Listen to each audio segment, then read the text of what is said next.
নদীমাতৃক দেশ বাংলাদেশ। আমাদের এই দেশে ছড়িয়ে ছিটিয়ে আছে অসংখ্য জালের মতো নদী এবং খালবিল। আমি আজকে আসছি রূপগঞ্জ, নারায়ণগঞ্জ।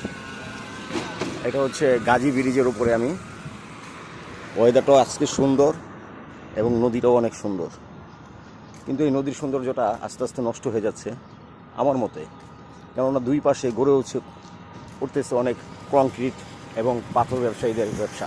যেমন ওই পারে ওইটা রয়েছে আকিজের কংক্রিট বা আরএমসি প্লান্ট, এপারে রয়েছে মিড সিমেন্ট, এবং আমরা যদি একটু ভালো করে তাকাই ওখানে করিম আরএমসি রয়েছে এবং রয়েছে সুপিরিয়র। এরকম অসংখ্য ছোটোখাটো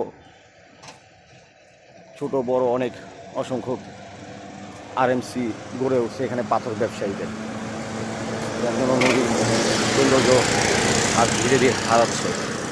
এই নদীটা আগে আরও কয়েক বছর আগেও যখন এখানে আসতাম, এর দুই পাশের রাস্তাগুলো খুব সুন্দর লাগতো এবং ভালো লাগতো, সবুজ ঘেরা গ্রামের মতো। কিন্তু আজ কয়েক বছরের ভিতরে এগুলি সব নষ্ট হয়ে যাচ্ছে এবং প্রতিটা নদীর পাশ দিয়েই এরকম কংক্রিট এর ঢালাইয়ের সব গড়ে উঠতেছে। আপনারা ভালো করে লক্ষ্য করবেন।